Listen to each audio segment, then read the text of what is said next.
¿Sabes lo que crees?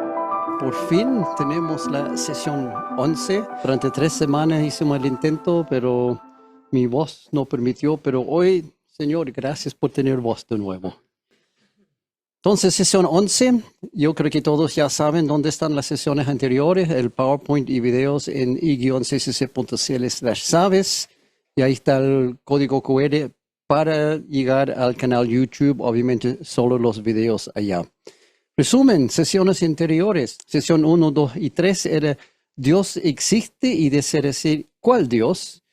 Sesión 4 y 5, Jesús es real, realmente murió y resucitó. Sesión 6, vida, ciencia versus religión. Sesión 7, la verdadera última cena, el Seder. Sesión 8, origen de la vida, Darwin versus Moisés. Sesión 9, tu verdad o mi verdad, o sea, relativismo. Sesión 10, Dios es malvado, lo que vimos 4 semanas atrás. El problema del mal, por qué existe el mal, por qué le pasan cosas malas a la gente buena. ¿Dios es incapaz de hacer algo al respecto o solamente Él no quiere?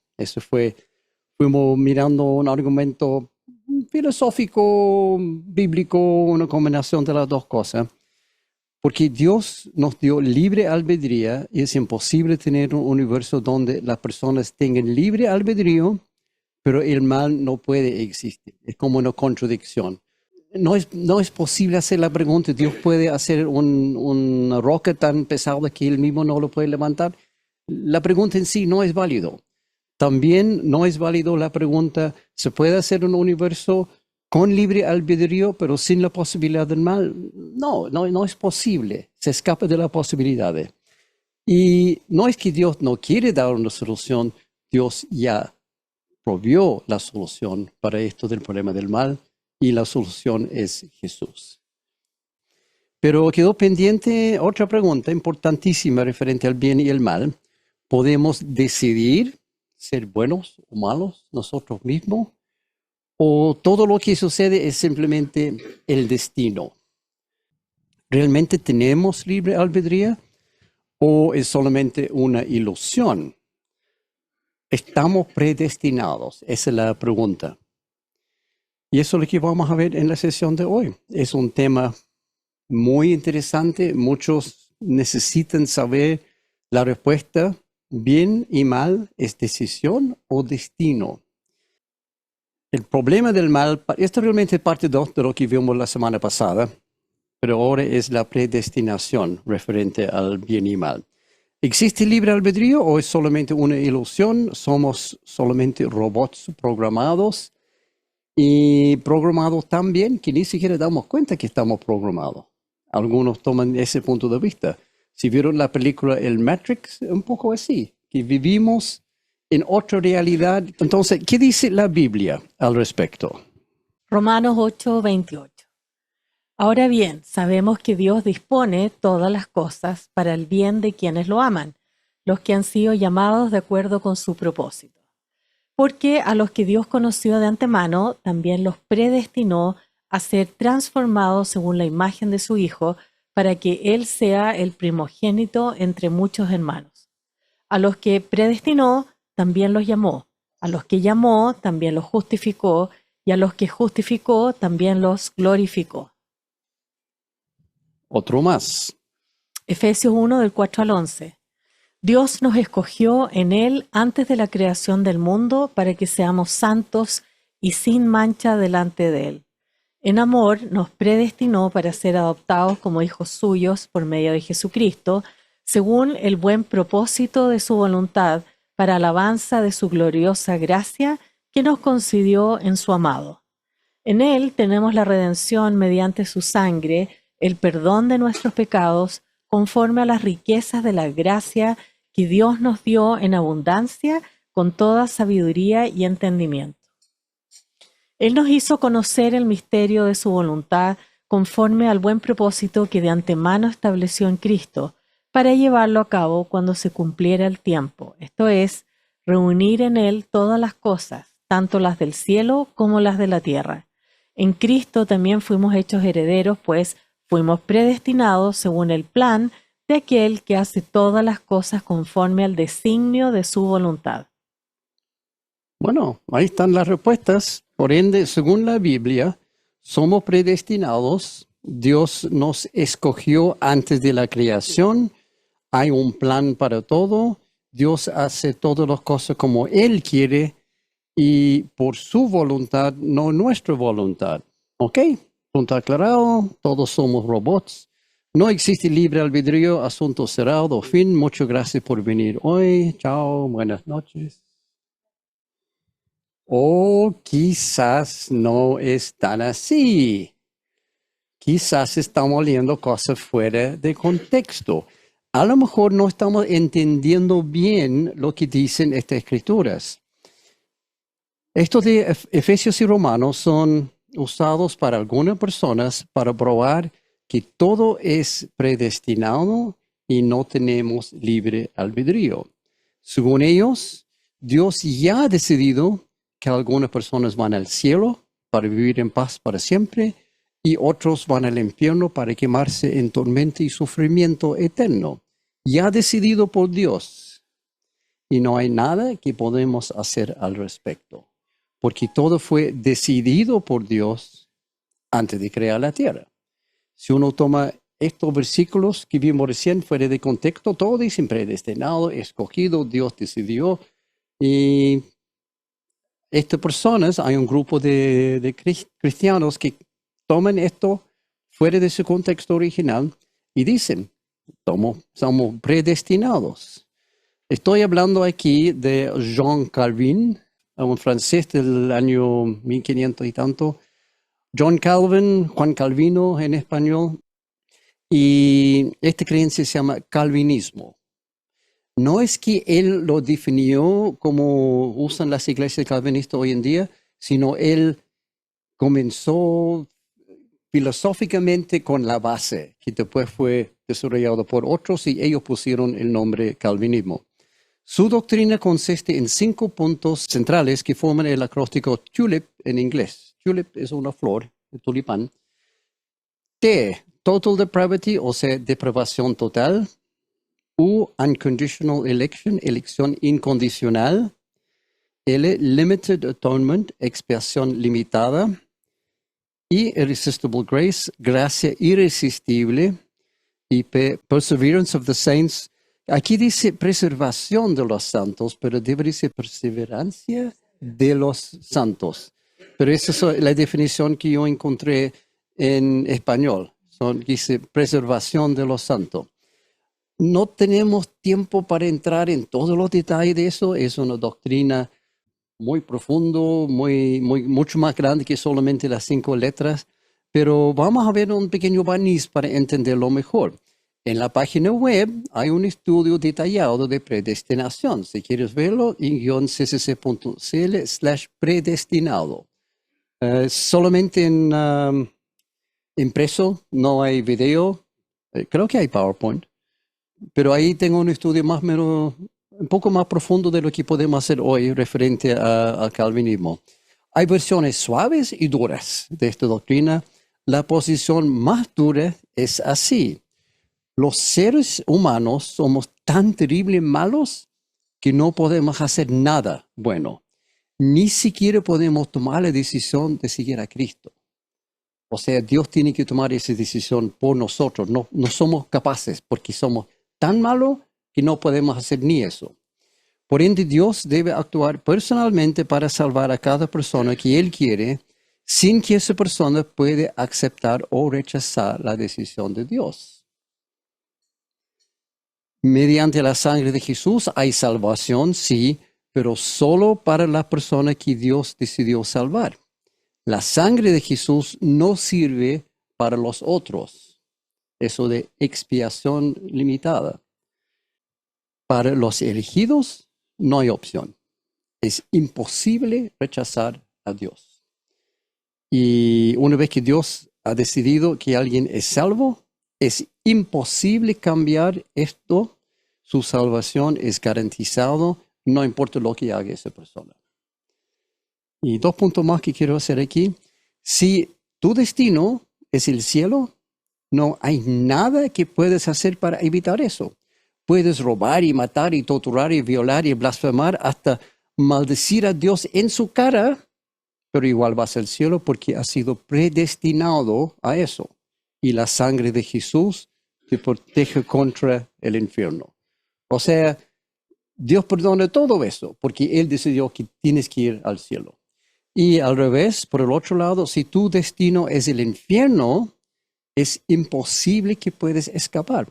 No importa lo que hagas, puedes vivir piadosamente toda tu vida y puedes ayunar y gritar y orar y suplicar y implorar a Dios 24/7 todos los días de tu vida, pero la sangre de Jesús no te sirve porque has sido predestinado al infierno.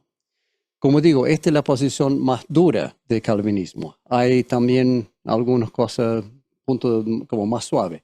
Pero tomando a plena vista lo que representa esa doctrina, eso es.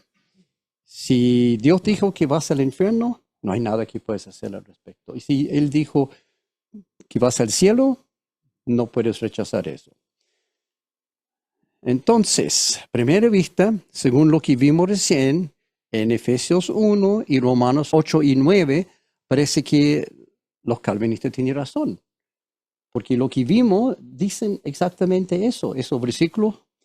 A simple lectura, sin tomar en cuenta el contexto, tales textos efectivamente indican que Dios predestina a cada persona para ir o al cielo para eternidad o al infierno. No es libre albedrío, no es elección nuestra, pero debemos estudiarlo en detalle, en contexto, para ver si es así o no. Vamos a partir con los versículos en Romanos. Y para entenderlo bien, primero hay que entender el contexto del libro de Romanos. Como siempre, no se puede tomar fuera de contexto un par de versículos y en base de eso crear toda una doctrina. Y eso es el problema aquí del calvinismo. Romanos es diferente de las otras cartas de Pablo porque es mucho más formal.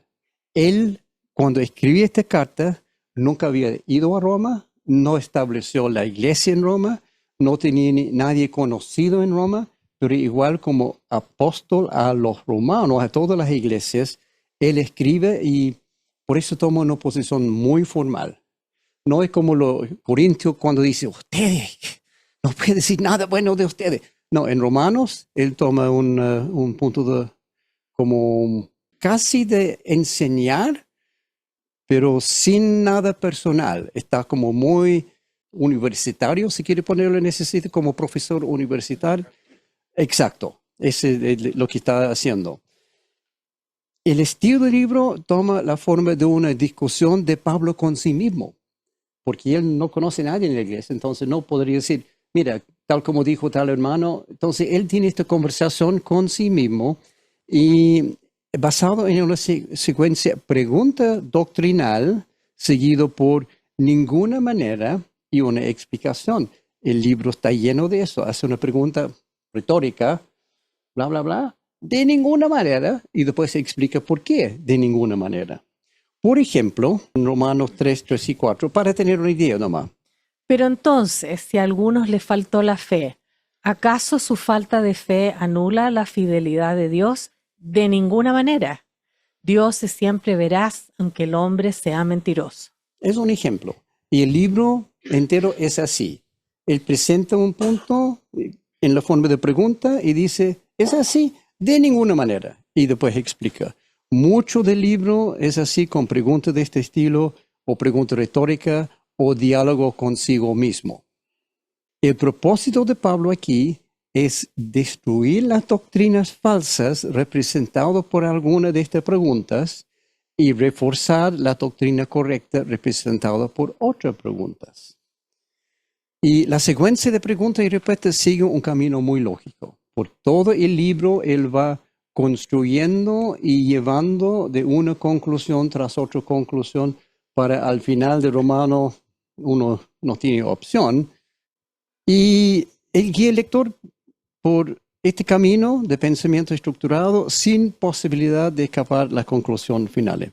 Pero al tomar algunos versículos fuera de este contexto, o sea, llegan al kilómetro 23 y toma 3 versículos sin tener lo que viene antes, sin lo que viene después.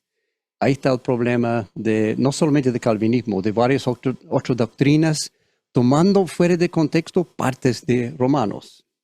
Y en algunos casos son bien equivocados. En los capítulos 8 y 9, Pablo hace algunos comentarios de esta naturaleza, que han sido mal entendidos y mal interpretados por los calvinistas, tomados fuera de contexto y usados para justificar la doctrina falsa de la predestinación personal. No estoy diciendo que no hay predestinación. Sí, hay predestinación en la Biblia, pero no es predestinación personal. Ellos dicen que aquí Pablo está confirmando esa doctrina. Por ejemplo, Romanos 9, 14 al 21. Si leemos solamente esto, uno puede decir, sí, los calvinistas tienen razón. Romanos 9, el 14 al 18. ¿Qué concluiremos? ¿Acaso es Dios injusto? De ninguna manera. Es un hecho que a Moisés le dice, tendré clemencia de quien yo quiera tenerla y seré compasivo con quien yo quiera hacerlo. Por lo tanto, la elección no depende del deseo ni del esfuerzo humano, sino de la misericordia de Dios. Porque la Escritura le dice al faraón, te he levantado precisamente para mostrar en ti mi poder y para que mi nombre sea proclamado por toda la tierra. Así que Dios tiene misericordia de quien Él quiere tenerla y endurece a quien Él quiere endurecer. Pero tú me dirás, entonces, ¿por qué todavía nos echa la culpa a Dios? ¿Quién puede oponerse a su voluntad? Respondo, ¿quién eres tú para pedirle cuentas a Dios? ¿Acaso le dirá la olla de barro al que la modeló, ¿por qué me hiciste así? ¿No tiene derecho el alfarero de hacer del mismo barro unas vasijas para usos especiales y otras para fines ordinarios? Otra vez, a primera vista, parece que efectivamente Pablo está diciendo que Dios escoge y predestina a algunas personas para el cielo y otras para el infierno. Hace alguna vasija para bien y otra vasija para mal, como alfarero. Pero en realidad no es así. Nada que ver. Al analizar este capítulo en detalle y en contexto, queda claro que Pablo está hablando de naciones, no de personas. Esa es la diferencia acá. No está hablando de individuos, está hablando de naciones. Está diciendo que Dios tiene todo el derecho de escoger una nación para el bien por encima de otras naciones, como también de rechazar algunas naciones en favor de otros. Eso es lo que está realmente enseñando Pablo en esta parte del camino largo que es Romanos. Capítulo 8 y 9 son así. Esta predestinación es para naciones, no es para personas. Capítulo 9, por ejemplo, ¿cómo sabemos que tiene que ver con naciones y no con personas? Porque el mismo capítulo lo dice claramente, comenzando con los primeros versículos, Romanos 9, 1 al 3. Digo la verdad en Cristo, no miento. Mi conciencia me lo confirma en el Espíritu Santo. Me invade una gran tristeza y me embarga un continuo dolor. Desearía yo mismo ser maldecido y separado de Cristo por el bien de mis hermanos, los de mi propia raza, el pueblo de Israel. Ahí Pablo establece la base de este capítulo. Los de mi propia raza, el pueblo de Israel. Él dice que soy tan triste por mi nación, mi pueblo, que yo estoy dispuesto a que el Señor me maldice si solamente podría salvar a mi nación, mi pueblo, los judíos, el pueblo de Israel. Pablo está profundamente preocupado hasta el punto de dolor. Dice aquí, me duele esto por el pueblo judío, al que él considera rechazado por Dios en favor de los gentiles. Ahí viene el problema. De eso trata este capítulo. El pueblo judío rechazado por Dios, no de la predestinación individual. Este capítulo menciona a Israel, un total de 8 veces. Abraham, padre de la nación, 2 veces. Isaac, 3 veces. Mi pueblo, 4 veces. Los gentiles, 2 veces. Y además en versículo 16 hace referencia a los 2 hijos de Rebeca. Y por la palabra de Dios en Génesis podemos entender de qué se trata esta referencia. Génesis 25. 23. Y él le contestó: 2 naciones hay en tu seno, 2 pueblos se dividen desde tus entrañas. Uno será más fuerte que el otro y el mayor servirá al menor. Está refiriendo a Israel y Edom. Las 2 naciones que había en ese momento son gemelos en el vientre de Rebeca. Todo el capítulo 9 tiene que ver con naciones y principalmente la nación de Israel. Ahora podemos entender la selección del versículo 17. Leémoslo de nuevo. Romanos 9, 16. Por lo tanto, la elección no depende del deseo ni del esfuerzo humano, sino de la misericordia de Dios. Es Dios que selecciona naciones, aceptando o rechazando naciones. Todo el punto de este capítulo 9 es que Pablo está muy triste porque originalmente Dios había elegido a su nación, los judíos, Israel, especialmente para ser el pueblo de Dios. Pero ahora ha rechazado a Israel en favor de su nuevo pueblo, los gentiles. Y por eso el dolor de Pablo en capítulo 9. Éramos el pueblo escogido, la nación de Dios, el pueblo de Dios favorecido. Pero Dios nos rechazó y ahora está tomando vuelo con los gentiles. Está haciendo otra cosa. Y nosotros quedamos afuera. Y por eso Pablo hace el comentario en versículo 19. Romanos 9, 19 al 21. Pero tú me dirás, entonces, ¿por qué todavía nos echa la culpa a Dios? ¿Quién puede oponerse a su voluntad? Respondo, ¿quién eres tú para pedirle cuentas a Dios? ¿Acaso le dirá la olla de barro al que la modeló: ¿por qué me hiciste así? ¿No tiene derecho el alfarero de hacer del mismo barro unas vasijas para usos especiales y otras para fines ordinarios? Los judíos que leen esto, la palabra de Pablo, van a reconocer de inmediato la citación del versículo 20 y entender que este tiene que ver con Dios eligiendo naciones. ¿Por qué? Está citando el Antiguo Testamento de Isaías y también Jeremías. Isaías 29 y Jeremías 18, 1 al 12. 2 veces en el Antiguo Testamento el Señor menciona esto de alfareros. Jeremías 18, 1 al 10. Esta es la palabra del Señor que vino a Jeremías. Baja ahora mismo a la casa del alfarero y allí te comunicaré mi mensaje. Entonces bajé a la casa del alfarero y lo encontré trabajando en el torno. Pero la vasija que estaba modelando se le deshizo en las manos, así que volvió a hacer otra vasija hasta que le pareció que le había quedado bien. En ese momento la palabra del Señor vino a mí y me dijo: Pueblo de Israel, ¿acaso no puedo hacer con ustedes lo mismo que hace este alfarero con el barro? Afirma el Señor. Queda clarísimo cuando Pablo se refiere al alfarero en Romanos, que está hablando de aquí de Jeremías, y Dios dice, pueblo de Israel, ¿no puedo hacer yo como yo quiero con ustedes? Ese es el punto que Pablo está destacando realmente en 9. Sigamos leyendo. Ustedes, pueblo de Israel, son en mis manos como el barro en las manos del alfarero. En un momento puedo hablar de arrancar, derribar y destruir a una nación o a un reino. Pero si la nación de la cual hablé se arrepiente de su maldad, también yo me arrepentiré del castigo que había pensado infligirles. En otro momento puedo hablar de construir y plantar a una nación o a un reino.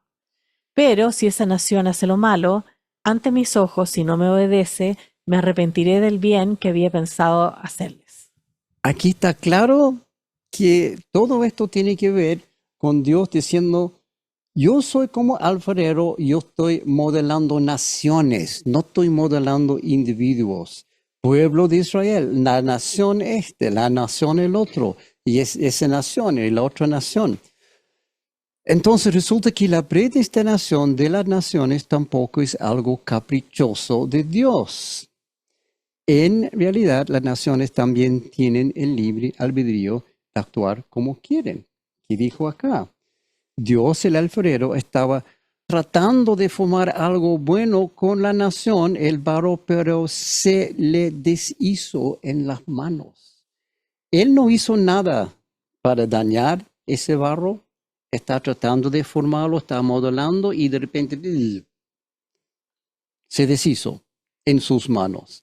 La nación puede decidir su destino, pero si la nación se arrepiente, una cosa, y también, pero si esa nación hace lo malo, o sea, tienen la opción, la nación entera también tiene libre albedrío, y en base de eso, Dios predestina.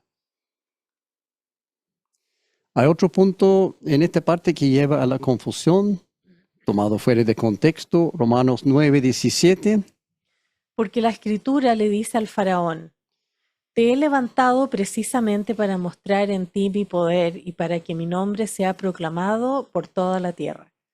Así que Dios tiene misericordia de quien Él quiere tenerla y endurece a quien Él quiere endurecer.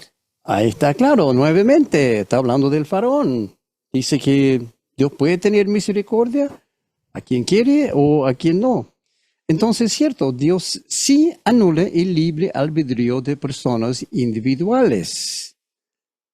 Aquí claramente Dios está hablando de faraón.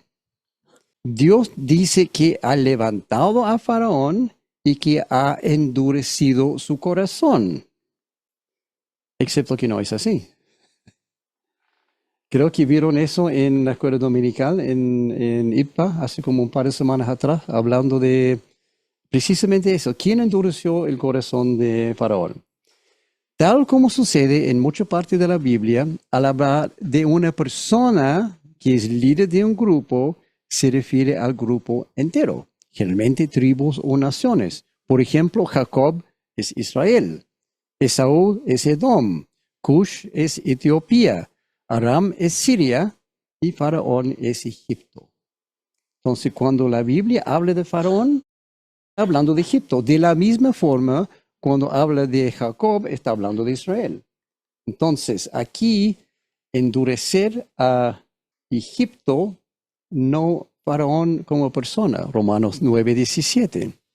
Porque la Escritura le dice al faraón: te he levantado precisamente para mostrar en ti mi poder y para que mi nombre sea proclamado por toda la tierra. Así que Dios tiene misericordia de quien Él quiere tenerla y endurece a quien Él quiere endurecer. Ahora estamos leyendo con entendimiento que Dios está hablando de Egipto, no de Faraón solamente. Especialmente considerando que todo Romanos 9 tiene que ver con naciones, queda claro que estos versículos también se refiere a una nación, Egipto. O sea, Dios levantó a Egipto precisamente para mostrar su poder.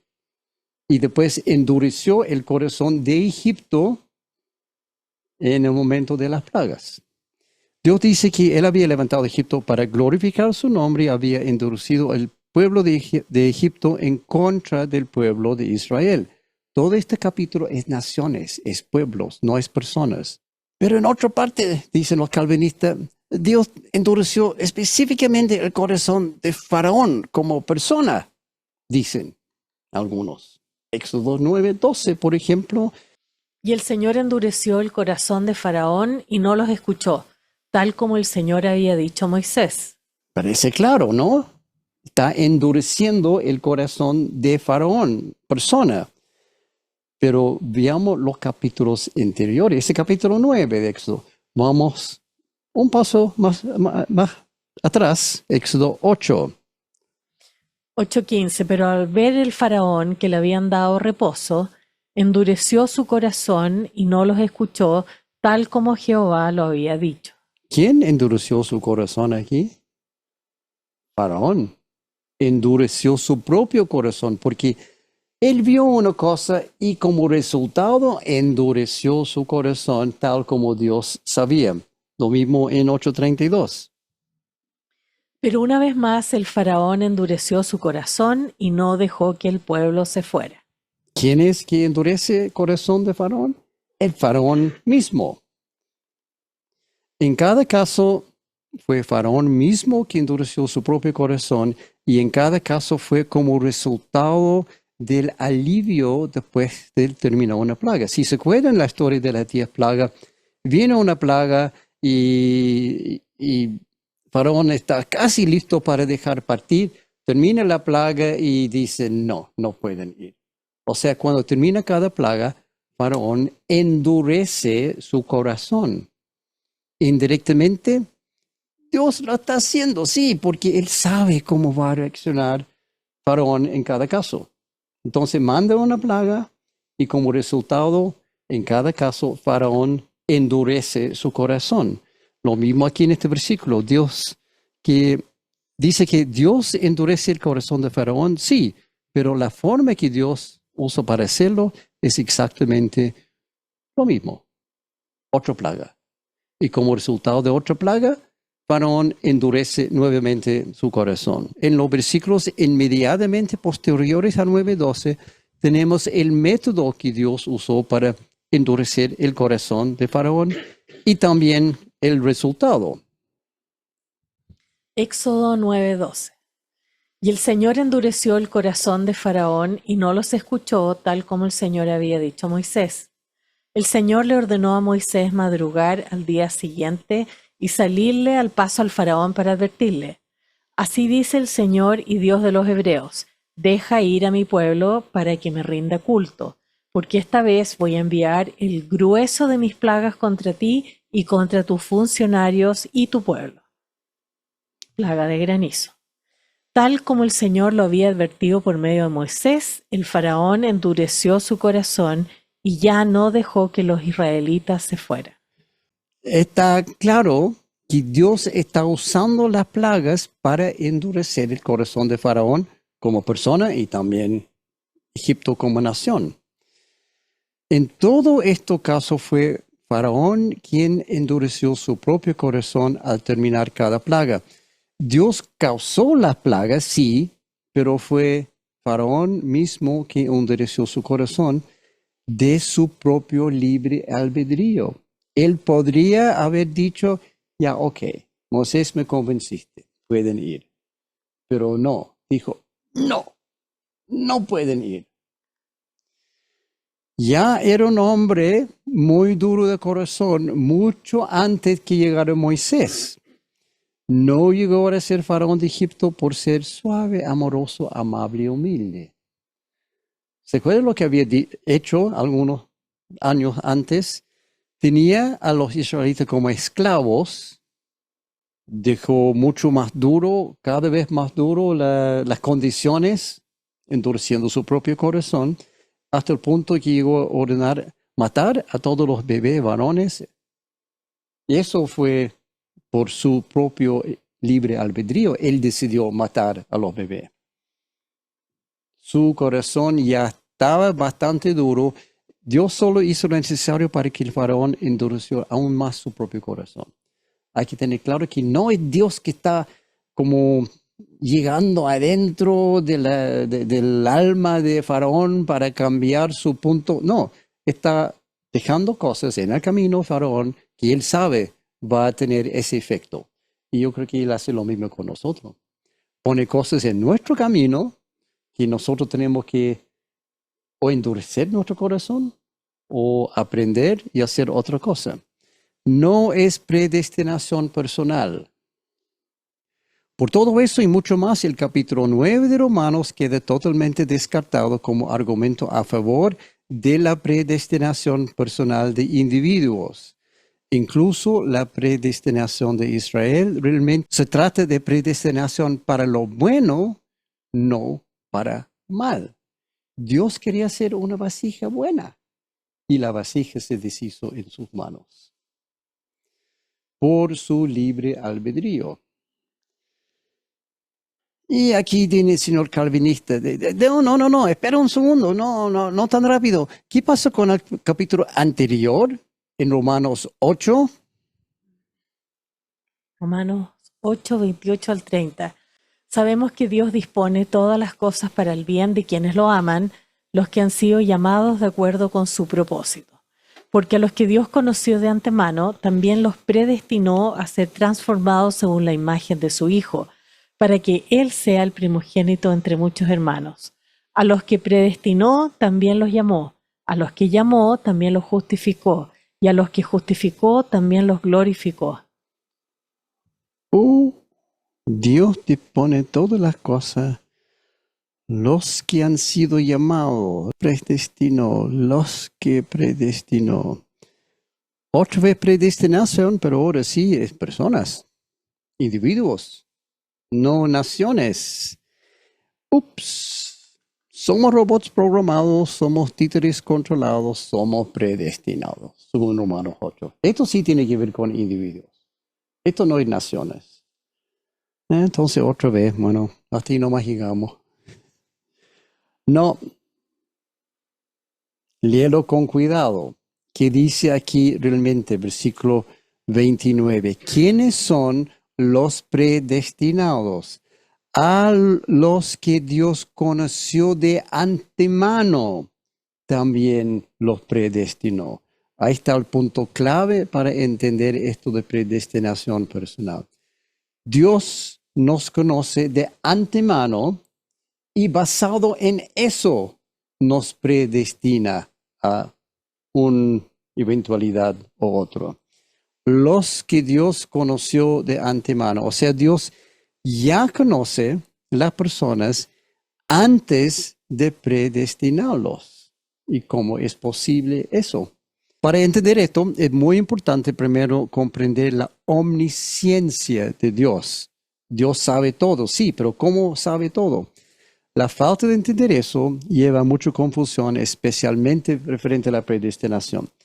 El hecho de que Dios es omnisciente quiere decir que Dios sabe todo, absolutamente todo, incluso el futuro, incluso lo que tú vas a hacer mañana y el año que sigue. Pero no es solamente todo lo que es posible saber hasta hoy, sino todo lo que es posible saber hasta siempre. Dios sabe todo, del pasado, del presente y del futuro.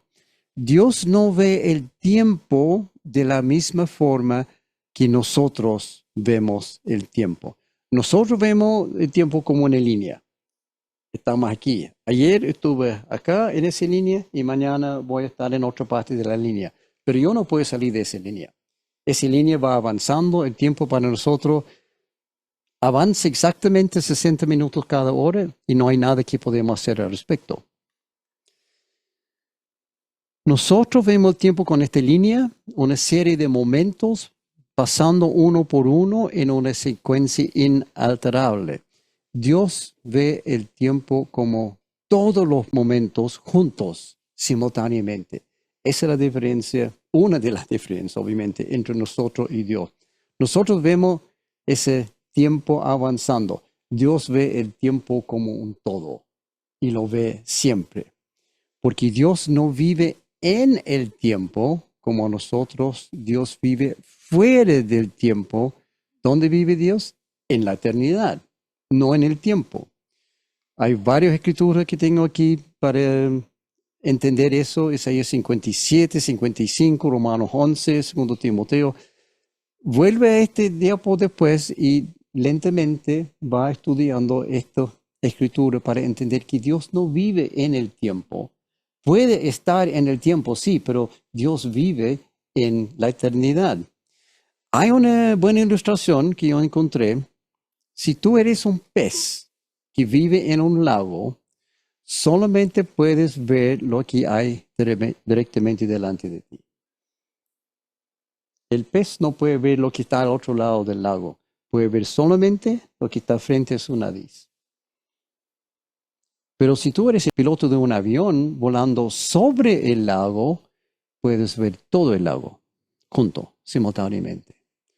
Todos los peces, todo el agua, puedes ver todo como piloto, que tiene ese punto de vista arriba.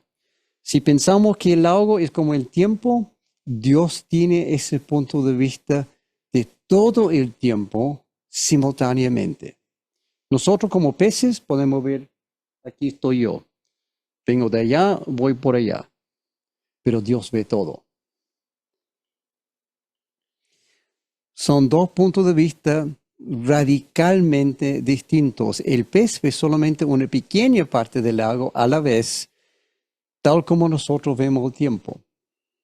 El piloto ve todo el lago a la vez con un solo vistazo, tal como Dios ve el tiempo. No es una analogía perfecta, pero sirve para ilustrar que Dios ve el tiempo de una forma que nosotros no podemos realmente entender, porque Él ve todo el tiempo junto, siempre. Isaías 57:15. Porque así dijo el alto y sublime, el que habita la eternidad y cuyo nombre es el Santo. Yo habito en la altura y la santidad. Dios es eterno en todos los sentidos posibles, pero principalmente en el sentido que Dios no vive en nuestro tiempo ni tampoco en nuestro espacio tridimensional.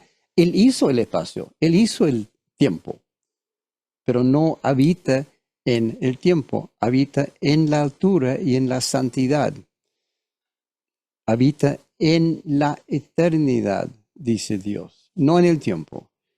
Habita en la altura, no en el espacio. Y esto para nosotros no podemos entender cómo es vivir fuera del tiempo y fuera del espacio. No cabe en nuestra mente. Pero sí Dios trata de enseñarnos cómo es para Él. Él vive en la eternidad, no está sujeto al tiempo. Vive en la altura y la santidad no está sujeto al espacio. En hebreo esa palabra santidad literalmente es apartado o separado. En términos modernos, Dios es trascendente. Es más allá de lo que podemos entender. Según el diccionario, trascendente es más allá de los límites normales de la experiencia humana. Eso es donde Dios vive. Más allá de lo que podemos nosotros experimentar y entender. Por ende, Dios no está sujeto al tiempo, al espacio, a la materia o energía, porque Él hizo todos aquellos.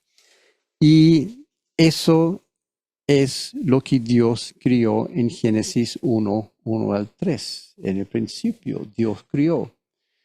Antes de eso, no existió nada, ni siquiera un vacío, ni siquiera existió nada. Existió, no sé cómo ponerlo, porque los científicos también faltan palabras para explicar lo que vino antes del Big Bang. No pueden explicarlo. Solo Dios existió antes porque Dios es eterno. Él vive en la eternidad. Para nosotros es muy difícil tratar de entender este concepto porque son totalmente ajenos a nuestra experiencia, nuestra realidad. No podemos ni imaginar cómo sería vivir fuera del tiempo, pero es ahí donde vive Dios. Él dice, yo habito en la eternidad. Ser trascendente es la naturaleza de Dios. Incluso esta naturaleza está presente en el nombre mismo de Dios. No sé si se acuerdan, lo vimos en la sesión 4, pero vale la pena verlo de nuevo. Otra vez, en hebreo, el nombre de Dios consiste de 4 símbolos. Equivalente más o menos en español, YHWH. Yahvé, Jehová dicen algunos, pero Yahvé más cerca a la forma correcta de pronunciarlo. Es el nombre personal, individual de Dios, definido como tal por Él mismo. Él dice, Yahvé, este es mi nombre. Ustedes me conocerán por este nombre para siempre. Y según el experto en el idioma hebreo, había mencionado esto también en la sesión 4, las 4 letras se derivan de la raíz verbo triconsonántico de hebreo, hayá, que significa ser. Esa es la base de Dios, ser. Pero aquí el nombre Yahvé es una palabra compuesta que consiste de tres verbos, Hayá, Jové, Yeye, que significa Él era, Él es, Él será. En otras palabras, Él que existe por sí mismo desde siempre, para siempre.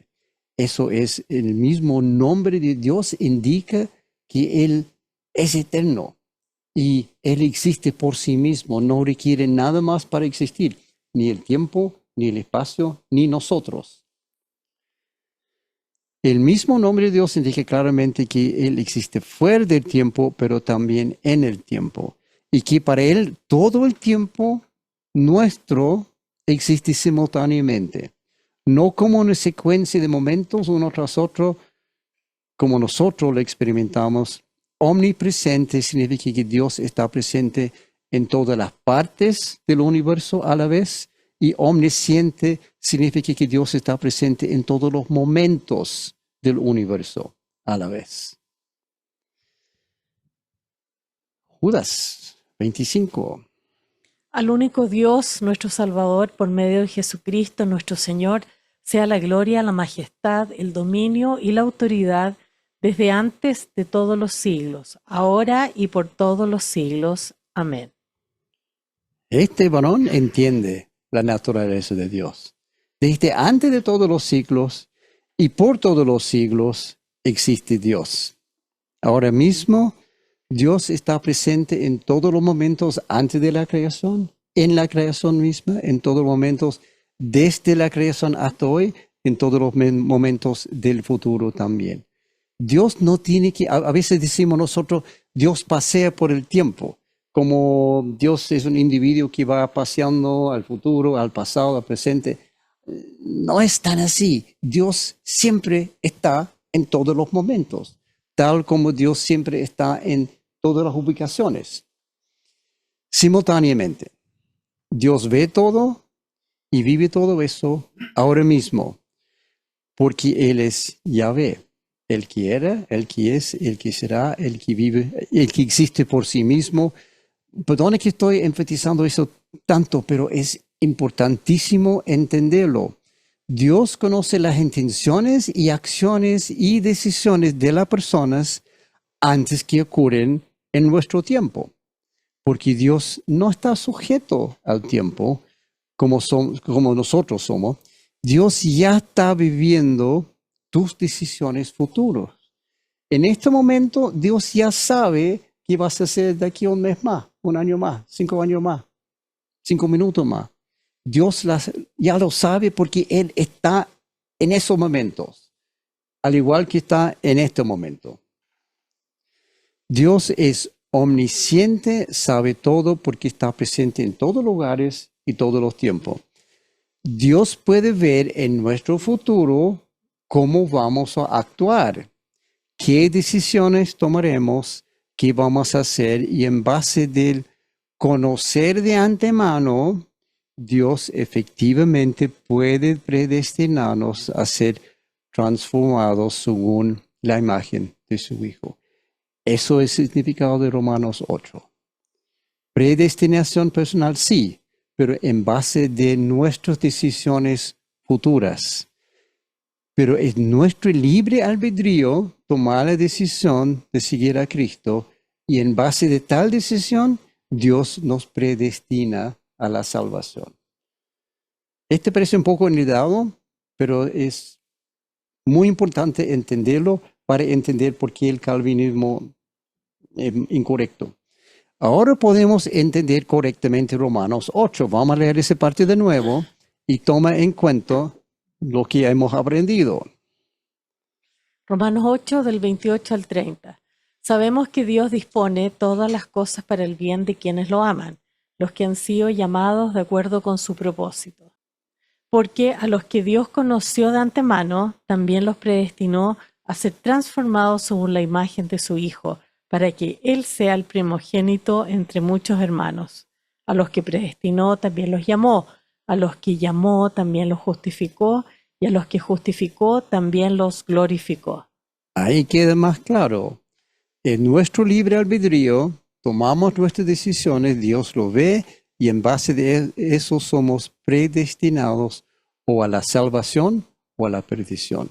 No porque Dios decidió, sino porque nosotros decidimos y Dios lo vio de antemano. Pero, dice el calvinista, Efesios 1, está olvidando Efesios 1, 3 al 11. Lo vimos antes, pero vamos a volver para comentarlo bien. Dios nos escogió en Él antes de la creación del mundo para que seamos santos y sin mancha delante de Él. En amor nos predestinó para ser adoptados como hijos suyos por medio de Jesucristo, según el buen propósito de su voluntad, para alabanza de su gloriosa gracia, que nos concedió en su amado. En Cristo también fuimos hechos herederos, pues fuimos predestinados según el plan de aquel que hace todas las cosas conforme al designio de su voluntad. Pero, señor Calvino, ¿por qué paraste aquí en versículo 11? ¿No te gusta versículos 12 y 13? ¿Qué dice versículos 12 y 13? Aquel que hace todas las cosas conforme al designio de su voluntad, a fin de que nosotros, que ya hemos puesto nuestra esperanza en Cristo, seamos para alabanza de su gloria. En Él también ustedes, cuando oyeron el mensaje de la verdad, el evangelio que les trajo la salvación, y lo creyeron, fueron marcados con el sello que es el Espíritu Santo prometido. O sea, libre albedrío. Hemos puesto, porque queremos hacerlo, decidimos hacerlo, nuestra esperanza en Cristo. También cuando escuchamos el mensaje, reaccionamos y creemos el mensaje. Libre albedrío. O sea, los calvinistas aquí llegan solamente al versículo 11, porque 12 y 13 se escapa de su doctrina. Otra vez, la predestinación depende de nuestro libre albedrío de escuchar, creer y poner nuestra fe en Jesús. Después de hacer eso, viene la predestinación. Lo siento mucho, señor Calvino, su doctrina no es nada convincente, tampoco es lógica ni bíblica, y tengo que rechazarlo. Algunas personas piensan que esta cosa de la predestinación es poco importante, una curiosidad, una doctrina, sí, bonito, pero a mí no infecta. Pero es importantísimo. ¿Por qué? Uno de los graves problemas con esta doctrina es el rechazo de la responsabilidad personal. Yo soy así porque Dios me hizo así, por lo tanto yo no tengo la culpa. Yo estoy pecando porque Dios me hizo pecar. Yo no tengo la culpa. Dios lo hizo. Mis acciones no son mías, mis errores tampoco. ¿Pueden ver el problema acá? El que rechaza responsabilidad personal, rechaza la necesidad de arrepentirse. ¿Por qué voy a arrepentir yo? Porque Dios me hizo así. Si somos predestinados por Dios para hacer cierta cosa, entonces cuando hacemos tales cosas, Dios tiene la culpa. Dios me hizo así. Es fácil vivir la vida así porque yo no soy responsable por lo que hago. Todo es culpa de Dios. Tal como Adán, casi primero y segundo capítulo de la Biblia, cuando pecan y Dios viene y pregunta, Adán, ¿qué hiciste? Señor, esa mujer que tú me diste, ella tiene la culpa. Él no aceptó responsabilidad para él. Y cuando Dios pregunta a ella, ¿y qué hiciste? Esa serpiente que está en el jardín, él me hizo pecar. Es la historia de la humanidad desde día 1. No queremos tomar responsabilidad personal. Y Dios no dijo, tiene razón, fue el serpiente. Sí, Adán tiene razón, fue Eva. Los castigó a todos por su propia culpa, no por culpa de Dios. ¿Puedo hacer todo lo que quiero sin preocuparme por las consecuencias si la predestinación personal es verdad? La Biblia no enseña tal cosa. La Biblia enseña que cada persona es responsable por sus propias decisiones y que cada uno tiene el libre albedrío para decidir sus propias acciones. y que nuestras acciones tienen consecuencias. También desde el principio, vamos a ver, Génesis capítulo 4, 38. Si hicieras lo bueno, podrías andar con la frente en alto, pero si haces lo malo, el pecado te acecha como una fiera lista para atraparte. No obstante, tú puedes dominarlo. Aquí claramente Dios dice, tienes libre albedrío, puedes hacer esto, puedes hacer el otro, pero tienes la capacidad para dominarlo, libre albedrío, tú puedes dominarlo. Desde el inicio, Dios mismo ha dicho que tenemos libre albedrío para decidir cómo actuar y también dice que podemos dominar el pecado. No es que Él nos hace pecar, nosotros hacemos a nosotros mismos pecar y tenemos la capacidad para no pecar también. Conclusiones entonces, no somos predestinados, cada uno es responsable de sus propias decisiones, especialmente referente a su vida eterna. Cada uno puede decidir, debido al libre albedrío, bien o mal, es tu decisión, no es tu destino. El mal existe porque fue la única forma que Dios podría hacer el universo que nos da libre albedrío. Dios no hizo el mal, nosotros lo hicimos. Dios puede y quiere poner fin al mal, al sufrimiento y a la muerte, y de hecho ya lo hizo. Esa es la solución de Dios para el mal. Porque de tal manera Dios amó el mundo que dio a su Hijo unigénito para que todo aquel que cree en Él no se pierda, sino que tenga vida eterna. Libre albedrío. Por creer en Jesús tenemos salvación. Juan 3:16, quizás un versículo más bien conocido de la Biblia. Pero hay otro asunto aquí que no hemos visto todavía con respecto a nuestras decisiones y cómo las tomamos. ¿Dónde entra Satanás en escena aquí? Satanás puede obligarte a hacer cosas que no quieres hacer y pueden los ángeles intervenir para detenerlo y ellos tienen libre albedrío. Para responder a esta pregunta tenemos que dar un paso lateral. Continuará la próxima sesión, el mundo espiritual, ángeles y demonios. Pero quería destacar esto de Génesis 4. Si hicieres lo bueno, podrías andar con la frente en alto, pero si haces lo malo, el pecado te acecha, como una fiera lista para atraparte. No obstante, tú puedes dominarlo. Libre albedrío desde Génesis al inicio, Génesis capítulo 4. Ok, aquí está el código QR, aquí en las conexiones.